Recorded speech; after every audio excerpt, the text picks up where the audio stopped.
বিশেষ অতিথি বৃন্দ পর্দার আলের আমার আপনাদের ফাংশন করে লুকিয়ে থাকা ছোট্ট ছোট্ট সোনামণিরা বইয়ের বিশ্ব থেকে অনুষ্ঠান যারা লাইভে দেখছেন অনাগত ভবিষ্যতে যারা দেখবেন বিভিন্ন ধরনের ভাইবোনেরা ট্রান্সলেটের মাধ্যমে অনুষ্ঠান যারা শুনবেন গবেষণা করবেন প্রত্যেকের প্রতি আন্তরিক ভালোবাসা। এই আড্ডাটা আমার গ্রাম, কতবার এসেছি, আসলে আমি ভালোবাসি। ব্যস্ততার কারণে এখন প্রোগ্রাম দিতে পারি না, তো পুরোনো দিনের স্মৃতি মনে করলো আড্ডাবাসী আমাকে আসলে ভালোবাসে। এতবার কেমনে থাকে সেই পুরোনো দিনের ভালোবাসা। আল্লাহ আড্ডাবাসীকে তুমি কবুল করো।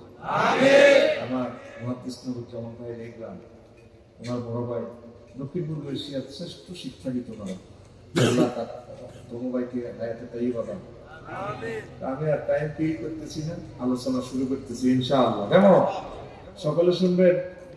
কারা কারা শুনবেন না হাত উঁচু করে দেখান। আচ্ছা, তা আমাকে নাজিম ভাই প্রোগ্রামটার জন্য অনেক কষ্ট করছে। নাজিম ভাইয়ের জন্য তো দোয়া করা ছাড়া আর কিছুই নেই। আল্লাহ আমার ভাইয়ের সন্তানদেরকে বড় আলেম বানায়। ভাই অনেক ভালো মানুষ, মাদ্রাসাতে ছেলে মেয়েদেরকে পড়ায়, আর এর চেয়ে ভালো আর কি হতে পারে। আল্লাহ আমার নাজিম ভাইয়ের বরকতে এই প্রোগ্রাম আয়োজন হইল। আমার এই গ্রামে আমার প্রিয় একজন মানুষের আত্মীয় স্বজন আছে, মাওলানা আব্দুল মালিক সাহেব। ওনার বাতি যারা কেউ আছেন মাহফিলে, কেউ আছেন? হ্যাঁ, আমার বাতি যারা কেউ আছেন কিনা? নাতিরা কেউ আছে?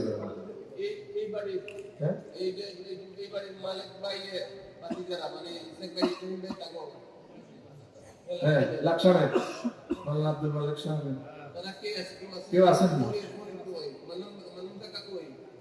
আচ্ছা, যা ওনার বাড়ির পাশেই কিন্তু তিন দিক দিয়ে উনি আছেন। আলহামদুলিল্লাহ, আমি ওনাকে ভালোবাসি। উনি যেহেতু এটা ওনার গ্রাম, ওনার একটু হিসাবে সব করা আমাকে খুব ভালোবাসতেন। আমার ছেলেমেয়েদেরকে উনি খুব আদর করতেন, ওনার ওয়াইফ খুব আদর করতো। এই জন্য আমি আসতে যেতে 3-4 বার দেখা ওনার কবরে। আমার বাড়িটা ওনার কবরটা ধরেন 10-12 হাত ফাঁক। আমি সালাম দিই, দোয়া করি। যেহেতু ওনার পৃথিবীতে কেউ নেই, ওনার কোনো সন্তান নেই, আমি দোয়া করি। এই ঘোষণাটা দিলাম আর কি, যাতে আপনাদের ব্যাপারে একটা দোয়া হয়। আমিন। নাজিম ভাই আমাকে বিষয় দিয়ে দিয়েছে, বাচ্চারি ভাই আপনি কথা বলবেন আজকে কোরআন সুন্নাহর আলোকে পরকাল, জান্নাত, জাহান্নাম, আল্লাহর বান্দার সূরা তাগাবুন থেকে তাগাবুনের 9 নম্বর আয়াত। এক একটা আলোচনা আসলে অনেক বড়। আমি চেষ্টা করবো আমার ভাইদের নির্দেশটা মানার ইনশাআল্লাহ। এমন আল্লাহ হক বান্দার হক, আল্লাহটা যদি আপনি বেশন করেন, আল্লাহ সিস্টেম করে গেট খুলে দিল আর হাদা জান্নাত দিচ্ছে। আমি দেখতে হাদা যায় সুবহানাল্লাহ। আল্লাহর নিচে কোনো বিশেষ টাইম নেই, পর্দা পর্দা দিকে হইলে চিঠি পেজি করে লিখে তখন এত ভালোবাসে ওহিরে এলেন দিচ্ছিল জাহান্নামে নিতাম না। আচ্ছা, যা জানা না হাসা যদি দুর্নীতির বিনোদনী করছিল। আচ্ছা, আমি কখন দেখলাম আল্লাহু আকবার নবীজি আলেমদেরকে হাউসে কাউসার নিজাতে খাওয়াবে। বুঝি না কিতা কইছিলেন? সুবহানাল্লাহ সুবহানাল্লাহ। সাহাবীরা প্রশ্ন করলেন, লিমা যাইয়া রাসূলুল্লাহ আনতা তাকতারিফু বিয়াদাইকা আনতাশরাল উলামা মিন উম্মতিক। আমরা এগুলো কি লাগাবেন? আফসারি আজানি কি গুণ আমরা আমলাগো যুদ্ধ করে সৌদার আছে, আতারাজি আল্লাহ গাড়িয়ে দিয়েছে, বাড়িঘর ব্যয় করেছে। আরে ওই জামানাতে আপনি যেমন বললেন এর কোটিপতি শিল্পপতি হবে। আমার আলেমেরা অল্প পয়সার বিনিময়ে মসজিদের ইমামতি করছে, খাদেমা ছিল, মুয়াজ্জিনা ছিল। আমার এই দিনের এই মেসেজগুলো তারা পৌঁছেছে ডোর টু ডোর, খাইয়া না খাইয়া। কেউ কোটিপতি, কেউ শিল্পপতি, কেউ প্রজাপতি হয়েছে। এই আমার আলেমগুলা দিনের মেসেজ ডোর টু ডোর পৌঁছেছে। এই কারণে আমি নবী তাদেরকে হাসর মাঠে নিজাতে হাউজে কাউসারের পানি পান করা হলো। তো আল্লাহর হাতে আল্লাহ ছাড় আছে, বান্দা মুখে কোনো ছাড় নেই। সোজয় যাও, সোজয় যাও। তারা মা নিজের নষ্ট করিও না। যারা ফোন টোন করছো, অনসুযোগ আছে মাপস ফোন দাও বলে ভুল করছি, গুলি করে ওদের খুঁজে গলিয়ে দিয়েছি, মাফ করে দিই। দুনিয়াতে তো রাষ্ট্রপতি মাফ করে, এখানে কোনো রাষ্ট্রপতি ইসলামের দৃষ্টিকোণ থেকে আরাম। এই নিহত ব্যক্তিরা আসামিরা ডান দিক দিয়ে আসবে, তারপরে বাদীরা বামে আসবে। এরপরে নিহত ব্যক্তির যে কল্যাণ ফিরল কৃতজ্ঞ আল্লাহ জিজ্ঞেস করেন উনি কেন আমার মারছে? দেখছেন আমার গুলি করছিল, আমার মাথাটা খুলে গেছে। আল্লাহ ফাঁসিটা তো দিছে আল্লাহ আমার যেখানে টাকা নিয়ে গেছে মৃত্যু নিশ্চিত করছে সিভিল সার্জন থেকে ওইসব টাকা নিয়ে গেছে যেখানে সে আমাকে কিনলে মারছে তখন তো ওদের আল্লাহ দুনিয়ার মোহে মারছে তো তখন তো আমার কিছু করার নাই আজকে তো ট্রাইব্যুনাল ভোট করছে তোমার যদি বান্দা যদি মাফ করে দেয় আমি মাফ করে দিই তখন তো ভাই মাফ করে দেন না জামিন ভাই মাফ করে দেন ও ম্যাডাম কেন মাফ করি আমার ছেলে ছেলে কত কালটা টানছি আমি তুমি যত সুন্দর তার চেয়ে একটু বেশি সুন্দর আমি আমার গাঁটটা কত সুন্দর কেমনি আমার লটকেছে আরো সব আমি মাফ করবো না ডাইরেক্ট আল্লাহ ট্রাইব্যুনাল থেকে অর্ডার দিবে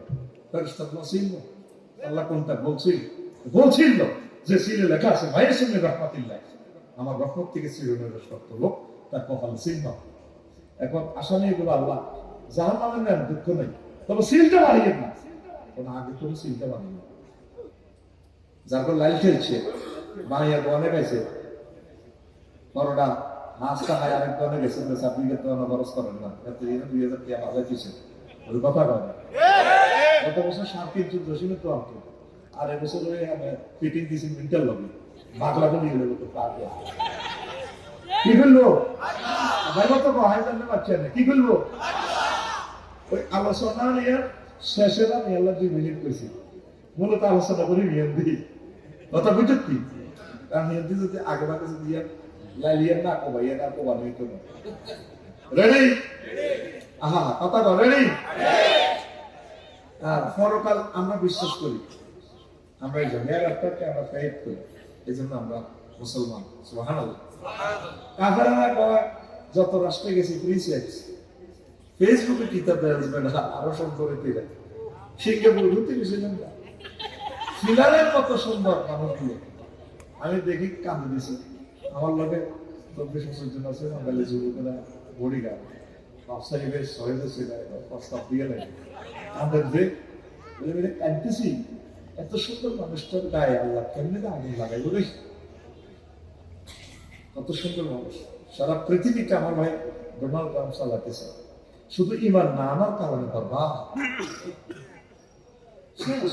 লাইক মানা এই এবার আসি তাহলে আলোচনার আগামাতা শেষ করিয়ে গেছি বিষয় মোট বিশেষ 6টা তাহলে 4টা শেষ করিয়ে গেলেছি আর রয়েছে 2টা জান্নাত জাহান্নাম কারণ অ্যাডভোকেট তারপরে জহির ভাই খুব শিয়ানা মানুষ নগর আফসারি ভাই বিষয়ের আলোকে কথা বলে নাই ডিসকোয়ালিফাই এই জন্য আমি বিষয়ের আলোকে এগোবো ভাই কিন্তু ভালো মানুষ সুন্দর মানুষ ভাই আমরা হুজুরে বলে বিষয় না দিলে আমরা চারিদিকে হাঁটে কথা 100% ঠিক বিষয়গুলো না দিলে আসলে তুমি বক্তা জিজ্ঞেস করছি দেখবেন যে বক্তা বের করে বিষয় একই যেত এটা হলো আমার সিস্টেম বিষয় দিয়ে দাও তাইলে এমনি কত বড় লাগা করবে পড়ি লোকি আই বাইরে ক্রিমিনাল কোর্টে সিভিল কোর্টে আসবে যত মামলা ওঠে উনি গেলে আর্গুমেন্ট গুলো চাইবে আর যদি শিশু নির্যাতন লইলে হিদায় দিতে চায় আমার মানসিক প্রিপারেশন থাকলে আমি মামলাটা ওইভাবে থ্রো করবো কথা ঠিক কিনা বুঝলে এটা থ্রো নাই এ যেটা আইসি এক বিষয়বস্তু সালাতি আছে এটা দিয়ে আরে না শাফি গোয়ান আরে কত হয় তুমি তুমি আরে আসে জাল নোট কি নোট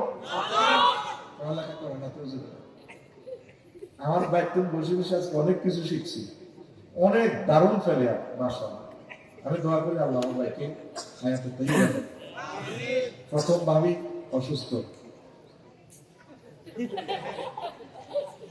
কথায় কিন্তু এদিকে শুরু যায় মানে আগের বউ আর কি ও তো একজনই অসুস্থ ভাবি দিলেও হবে আর ভাবি যদি অনুমতি দেয় আমার বাইরে কোনো ভাই একসাথে ইন্দোনেশিয়া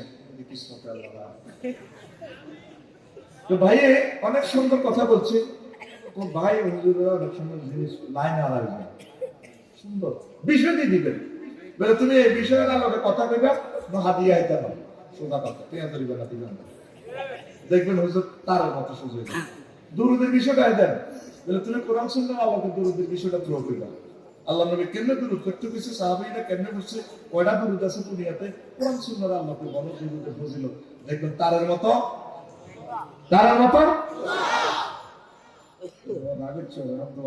দাওয়াতে আচ্ছা তো জান্নাত জাহান্নাম আল্লাহ জাল্লা শাআনু একটা সূরার নাম রেখেছেন ফাইনাল খেলা, চূড়ান্ত হার জিত, সূরাতুত তাগাবুন।